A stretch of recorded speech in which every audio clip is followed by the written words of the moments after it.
देखिए भैया, ये आपने बहुत मुश्किल सवाल पूछ लिए हैं और मैं तो यही कहूँगा कि इंडस्ट्री लाइन में जो भी मिलते हैं उनसे कुछ ना कुछ सीखने को मिलता है।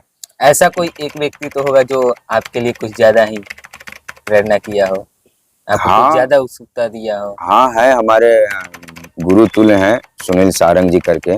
वो मुझे कुछ ज़्यादा ही अप्रोच करते थे, नहीं तू एक्टर है, एक्टर बनेगा, एक्टर ये करेगा, वो एक्टर वो करेगा। तो उनकी बातों सुनकर मुझे भी बहुत जोश आता था। तो एक वही बंदा है जो मुझे हमेशा फिल्म लाइन की तरफ आने के लिए और एक्टिंग में दिलचस्पी लाने के लिए, वो जो थिएटर तक जो पब्लिक नहीं आती थी, अब जाकर देखिए वेलकम में हर शो आपको हाउसफुल दिखने को मिलेगा। और मैं तो यही कहूँगा कि वो फिर 7 साल का रिकॉर्ड टूट गया और संतोष मिश्रा जी के द्वारा ही टूटा है। तो मैं चाहूँगा, फाइट सीन था हमारा, तो उस सीन करने में मैं काफ़ी डर गया था क्योंकि वो बाइक का वो खिसकने वाला सीन था। तो वो मैं फर्स्ट टाइम, क्योंकि एक्शन सीन मैंने फर्स्ट टाइम किया था, उस मूवी में किया हूँ। तो वो जब मैं बाइक वाला जो सीन कर रहा था तो मैं काफ़ी डर गया था क्योंकि नई नई जो दुल्हन आ रही है, लोग वही सब पिक्चर देख देख कर सीख रही हैं, लोग सास से कैसे कटाव रखना है, घर में विवाद हो जा रहा है, ढोली चोली ये सब से। लेकिन कुछ हट के तो अभी हमारे साथ फिर एक बार उपस्थित हैं वही खलनायक कलाकार इमरान खान जी। तो आज इनके साथ फिर एक बार बहुत सारी बात होगी, तो बने रहिएगा आप लोग वीडियो में। और आप लोग देख रहे हैं यूट्यूब चैनल जीके से स्क्रीन, और मैं गोलू कुमार अभी हम लोग के साथ उपस्थित है। आप लोग जानते हैं इनको भी, एक बार पहले भी इंटरव्यू हुआ था, इमरान खान उपस्थित है। तो इमरान खान जी, सबसे पहले तो आपका हमारे यूट्यूब चैनल जीके से स्क्रीन में स्वागत है जी। बहुत बहुत नमस्कार आप सबके, और आपके चैनल के माध्यम से जितना भी हमारे बड़का भाई लोग माई बाप सबके देख रहे, बस सबके गोड़ चुके प्रणाम करता नहीं। और सबसे पहला सवाल होगा आपसे, आपने भोजपुरी फिल्मों में खलनायक के रोल की शुरुआत कब और कैसे की? देखिए, हम जब स्टार्टिंग किए थे भोजपुरी फिल्म में काम करने के लिए, तो हमारा जीवन का जो पहला करियर का जो फर्स्ट मूवी था वो है एसपी खरेल।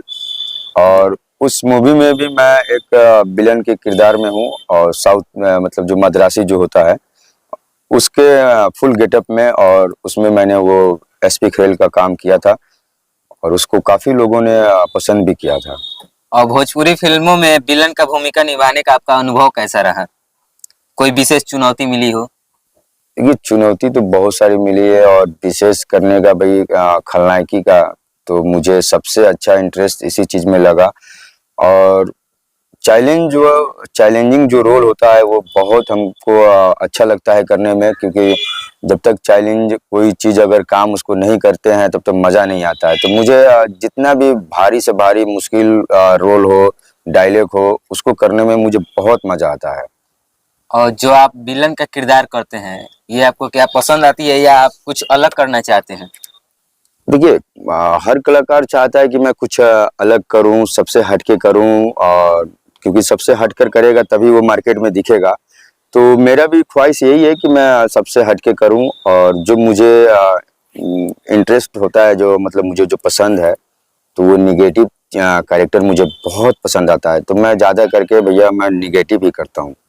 खलनायक के किरदार को जीने के लिए आपने किस प्रकार की तैयारी की थी? क्या आपको किसी खास फिल्मी विलन से प्रेरणा मिली थी?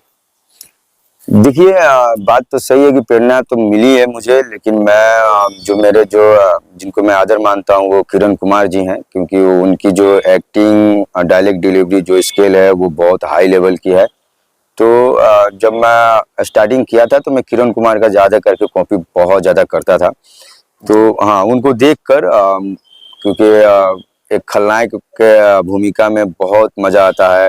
पहले मनोरंजन होता है, फिर उसके बाद में इमोशनल होता है, फिर एक्शन होता है। तो ये चीज़ मुझे बहुत अच्छा लगा, और ये जो खलनायक जो बनने का जो मेरा सपना था, तो मैंने किरण कुमार जी को मैंने एक मूवी देखी थी, तो उससे मतलब कुछ ज़्यादा मैं सेटिस्फाई हुआ, और मैंने सोचा कि नहीं दोस्त, मुझे अगर मैं एक्टर बनूंगा तो मैं निगेटिव विलन ही बनूंगा, क्योंकि विलन का रोल करने में मुझे बहुत मज़ा आता है।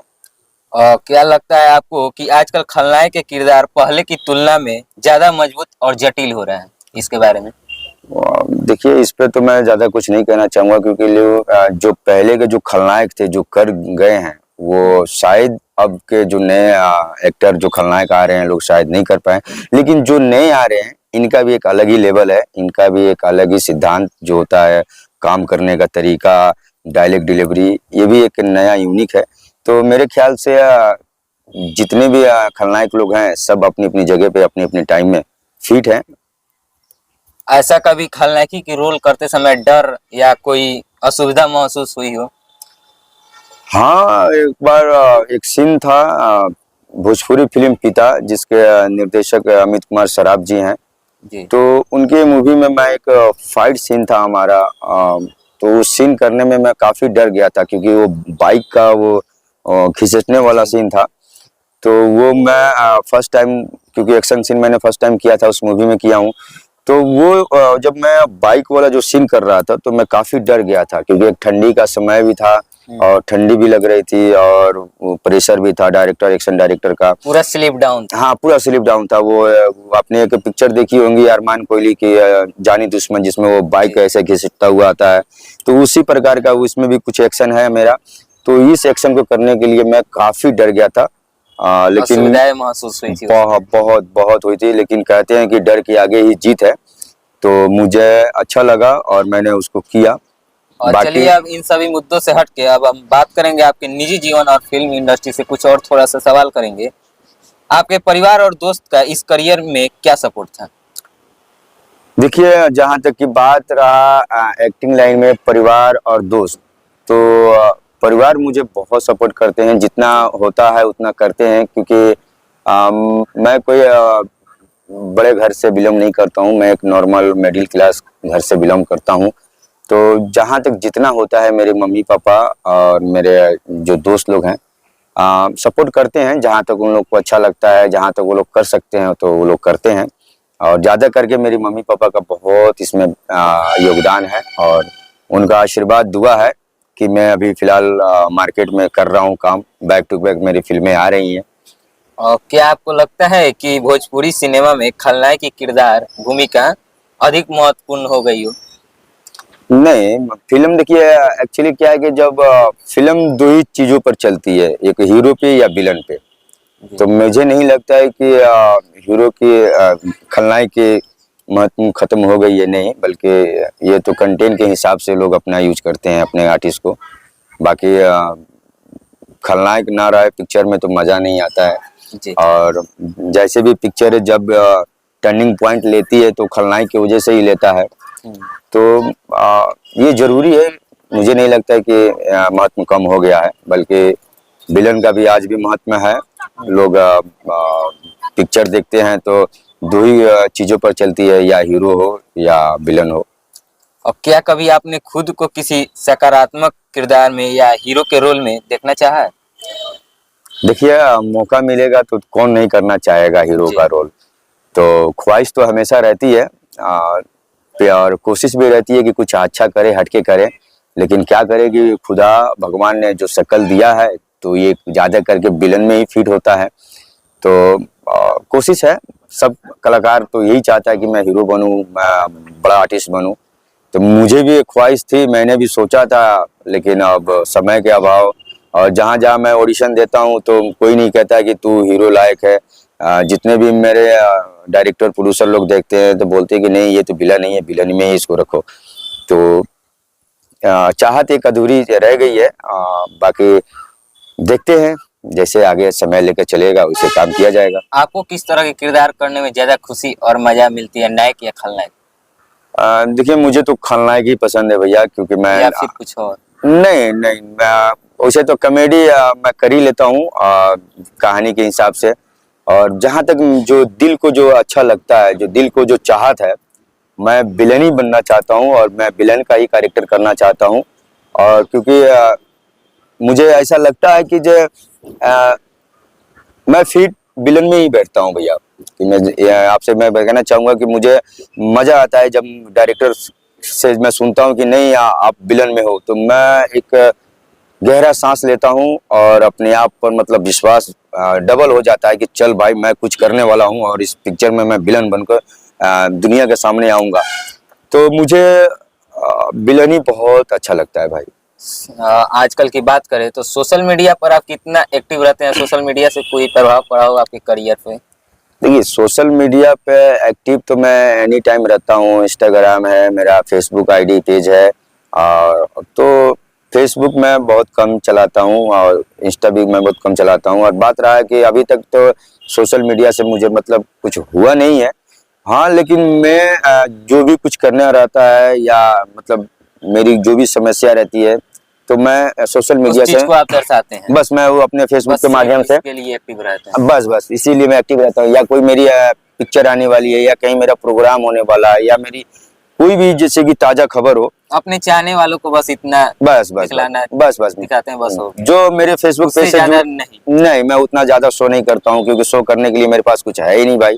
जो है बस सिनेमा घर तक ही, बस सोशल मीडिया तक नहीं। नहीं, और सोशल मीडिया पे मैं वही चीज दिखाता हूँ, डालता हूँ जो हकीकत रहता है, मेरे साथ जो हुआ रहता है या मैं जो चीज करने वाला रहता हूँ वही उसी चीज को मैं सोशल मीडिया पे पोस्ट करता हूँ। बाकी भोजपुरी सिनेमा को आप आज के समय में किस दिशा में जाते हुए देख रहे हैं?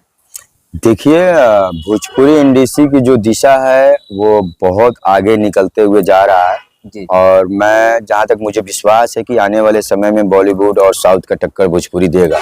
क्योंकि कुछ दिन पहले की मैं बात बताना चाहूँगा कि बहुत अच्छी अच्छी पिक्चरें, बहुत बड़ी बड़ी पिक्चरें रिलीज हुई और उसमें थिएटर तक पब्लिक को ला नहीं सकी। लेकिन अभी की जो आजकल की जो मैं बात बता रहा हूँ कि मनी मिराज भाई का एक पिक्चर रिलीज हुआ है और जिसके प्रोड्यूसर हैं अभिमन्यु जी और जिसके डायरेक्टर हैं संतोष मिश्रा जी, जिन्होंने निरहुआ को निरहुआ रिक्शा वाला बनाया, निरहुआ हिंदुस्तानी बनाया, वही डायरेक्टर ने मनी भाई को मनी मिराज बना दिए। और इस पिक्चर से ये साबित हो रहा है कि जो पब्लिक थिएटर तक नहीं आते थे, सिनेमा हॉल तक नहीं पहुंचते थे, और इस फिल्म के माध्यम से, वेलकम के माध्यम से लोग थिएटर तक पहुंच रहे हैं। और देखा जाए तो कहीं ना कहीं लग रहा है कि 7 साल का रिकॉर्ड टूट रहा है। जी जी, बिल्कुल बिल्कुल टूटा है। सिनेमा घरों में हाउसफुल बतलाया जा रहा है, आ रहा है। जी, मैं वही चीज मैं बताना चाहता हूँ कि बहुत बड़ी बड़ी अच्छी अच्छी पिक्चर आई, बड़े बड़े स्टारों की आई, मैं नाम नहीं लूंगा, लेकिन पब्लिक को इकट्ठा नहीं कर पाई, पब्लिक को जुटा नहीं पाई। लेकिन एक आजकल का लड़का एक आता है अपने उटपटांग बातों से हाईलाइट होकर आया, जो बटांग बातें नहीं कहेंगे, देहाती वही शब्द होता है मतलब ना। वही जो अपना जो खांटी जो देहाती जो खाटी भाषा है, देहाती शब्द के साथ। लोकल लैंग्वेज है, तो उस चीज को उसने पकड़ बनाया और उस लैंग्वेज को उसने अपना मतलब दर्शाया कि देखो हम भी अपने बिहार वाले हैं, बिहार में अपना जो ओरिजिनल जो खांटी जो होता है, ओरिजिनल भाषा, हाँ ओरिजिनल भाषा को उसने प्रयोग किया है, दिखलाने यूज का किया है। कोशिश की है, हाँ। और इसको बढ़िया से जो कहानी को जो प्रिय हैं संतोष मिश्रा जी, भारत और की एक बात करें ना, जो प्योर गांव जो बोला जाता है, उस चीज को दिखाने का वो कोशिश किए हैं संतोष मिश्रा जी ने। और इस पे अभिमन्यु भाई का भी बहुत मेहनत है और संतोष मिश्रा जी का भी बहुत मेहनत इस पे किए हैं, तभी तो जो थिएटर तक जो पब्लिक नहीं आती थी, अब जाकर देखिए वेलकम में हर शो आपको हाउसफुल दिखने को मिलेगा। और मैं तो यही कहूँगा कि वो फिर 7 साल का रिकॉर्ड टूट गया और संतोष मिश्रा जी के द्वारा ही टूटा है। तो मैं चाहूँगा, और जहाँ तक मैं जानता हूँ कि जो अब वो दिशा बदल चुकी है, भोजपुरी के कंटेंट अब अच्छे अच्छे आ रहे हैं। पहले क्या था कि ढोड़ी चोली, किचन बाथरूम, यही सब पिक्चर बन रही थी और लोग इसको ही देख रहे थे। और ये ढोड़ी चोली, किचन बाथरूम, सास ननद भौजाई फलाना ढिकाना के चलते आज मैं देख रहा हूँ कि समाज में कितना प्रभाव पड़ रहा है, कितने का घर बर्बाद हो रहा है। नई नई जो दुल्हन आ रही है, लोग वही सब पिक्चर देख देख कर सीख रही हैं, लोग सास से कैसे कटाव रखना है, घर में विवाद हो जा रहा है, ढोली चोली ये सब से। लेकिन अगला सवाल करेंगे आपसे, फिल्म इंडस्ट्री में आपके लिए सबसे प्रेरणादायक व्यक्ति कौन रहा? देखिए भैया, ये आपने बहुत मुश्किल सवाल पूछ लिए हैं और मैं तो यही कहूँगा कि इंडस्ट्री लाइन में जो भी मिलते हैं उनसे कुछ ना कुछ सीखने को मिलता है। ऐसा कोई एक व्यक्ति तो होगा जो आपके लिए कुछ ज्यादा ही प्रेरणा किया हो, आपको कुछ ज्यादा उत्सुकता दिया हो? हाँ है, हमारे गुरु तुल्य हैं सुनील सारंग जी करके, वो मुझे कुछ ज्यादा ही अप्रोच करते थे, नहीं तू एक्टर है, एक्टर बनेगा, एक्टर ये करेगा, वो एक्टर वो करेगा। तो उनकी बातों सुनकर मुझे भी बहुत जोश आता था। तो एक वही बंदा है जो मुझे हमेशा फिल्म लाइन की तरफ आने के लिए और एक्टिंग में दिलचस्पी लाने के लिए वो मुझे बार बार टोन बोले या जैसे भी बोले, लेकिन वही मुझे ज़्यादा करके पिन कसते थे कि नहीं तुम आओ, एक्टर बनो, एक्टर के लायक हो और एक्टिंग करो। तो वही जो थे वो सुनील सारंग जी थे। कि हाँ, भोजपुरी फिल्मों में खलनायक के किरदार को लेकर आपके अनुभव को अगर आप समाज के दृष्टिकोण से देखेंगे तो क्या बदलाव लाना चाहेंगे? देखिए बदलाव की जहाँ तक बात है भोजपुरी इंडस्ट्री में, तो सर हर खलनायक के किरदार को भोजपुरी इंडस्ट्री में जी खलनायक के किरदार को, तो खलनायक के किरदार के पहले के जैसा नहीं है कि पहले कैसे, जैसा अभी जो भी जितने भी अभी खलनायक देख रहे हैं सब हैंडसम और कैटेगरी के आ रहे हैं लोग कहानी के हिसाब से। तो ये निर्भर करता है आपके प्रोजेक्ट, आपका स्क्रिप्ट और आपका मेकिंग, जी कि आपको इस खलनायक को किस हिसाब से कहाँ ढालना है, जी किस हिसाब को किस मतलब कौन सा लुक में इसको पब्लिक के सामने प्रेजेंट करना है, ये सिर्फ डायरेक्टर और प्रोड्यूसर ही डिसाइड कर सकते हैं। तो इसमें मैं कुछ ज़्यादा खास नहीं कहना चाहूँगा। तो आपके आने वाले प्रोजेक्ट के बारे में कुछ बताइएगा। जी, मैं अपने बड़े भाई लोग से और अपने दर्शक भगवान तुम से कहना चाहूँगा कि मेरी 2-3 पिक्चरें हैं जो बैक टू बैक आने वाली हैं। पिता है, सरफिरा है और फेसबुक या प्यार जो कि फुल कॉमेडी मूवी है। तो ये 3 पिक्चर मेरी बैक टू बैक आने वाली है। भविष्य में आप किस प्रकार के किरदार या रोल या प्रोजेक्ट्स में काम करना चाहेंगे? देखिए भविष्य में मैं यही कहूँगा कि मुझे ऊपर वाले के मेहरबानी से अगर जो भी प्रोजेक्ट आए तो थोड़ी साफ सुथरी आए और कुछ उसमें दिलचस्प हो तभी मैं उस चीज़ को करूँगा, नहीं तो मैं नहीं कर पाऊँगा भाई। क्या कोई खास दिशा है जिसमें आप भोजपुरी फिल्म इंडस्ट्री में सुधार देखना चाहेंगे? सुधार देखना चाहेंगे आजकल अपना इंडस्ट्री में तो यही है, अश्लील मुक्त हो जाएगा तो भोजपुरी की हर लाइन, हर पौधान, हर क्षेत्र मतलब जो अपना भोजपुरी इंडस्ट्री से जुड़ा हुआ है वो सब ठीक हो जाएगा। तो क्योंकि ज़्यादा करके भैया अश्लील है, अश्लील के चलते ही समाज खराब हो रहा है, लोग खराब हो रहे हैं। नए नए जो युवा लोग हैं, नए नए जो लड़के लोग हैं, ये लोग कुछ ज़्यादा ही खराब हो जाते हैं अश्लील गाने सुन के, अश्लील फिल्में देखकर, अश्लील विजुअल देखकर। तो ये चीज़ अगर जैसे जब तक बंद नहीं होगा तब तक ये समाज पे कुछ प्रभाव पड़ने वाला नहीं है। आपको लगता है कि भोजपुरी सिनेमा को अब वैश्विक मंच पर अधिक पहचान मिलनी चाहिए? जी मिलनी चाहिए, बेशक मिलनी चाहिए। और क्योंकि कहते हैं कि जो अपनी जो भोजपुरी जो भाषा है ये एक अलग ही इसमें रस है जी। तो इसको भी एक अपनी जगह मिलना चाहिए। कुछ दिन के पहले की बात बता रहा हूँ कि बड़ी बड़ी भोजपुरी फिल्में के भी फेस्टिवल विदेशों में हुआ है। चिंटू जी, राजकुमार पांडे जी सब कोई गए हुए थे, तो मैंने सोशल मीडिया के माध्यम से देखा है। तो वहाँ पे विशेष भोजपुरी को दर्जा मिलना चाहिए और भोजपुरी के जो कला क्षेत्र है इनको दर्जा मिलना चाहिए। तो मैं तो यही चाहूँगा दोस्त, क्योंकि हर कलाकार यही चाहता है कि मुझे मेरी भाषा को एक महत्व दर्जा मिले, एक हमारी जो क्षेत्र है, इंडस्ट्री है, उसको एक अलग दिशा मिले, ये हर कलाकार चाहता है। और खलनायक की भूमिका में अक्सर लोग देखते हैं कि नकारात्मक के बारे में सोचते हैं, लेकिन आप अपनी भूमिका को किस तरह से समझते हैं?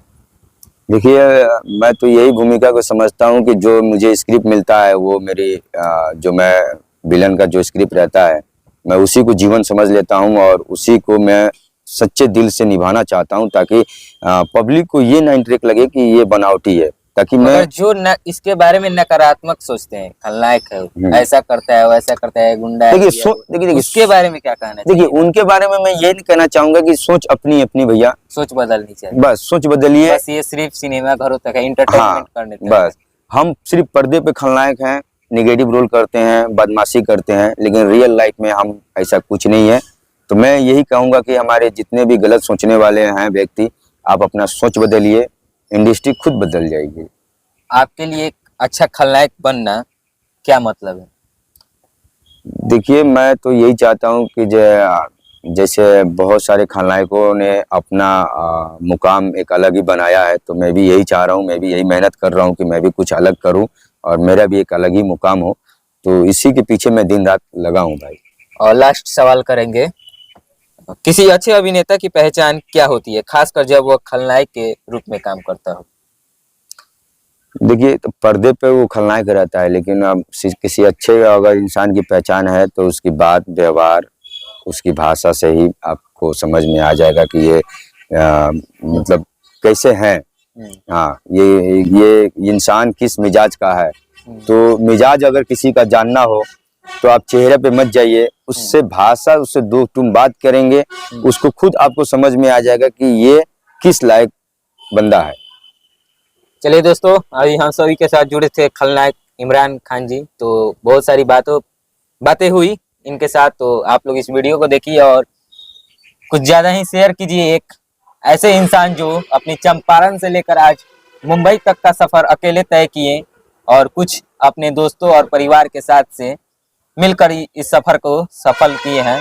तो यह एक छोटी सी कोशिश थी दिखाने के लिए आप सभी को। और आप देख रहे थे यूट्यूब चैनल जीके से स्क्रीन, और मैं गोलू कुमार, और हम सभी के साथ उपस्थित थे खलनायक कलाकार इमरान खान जी।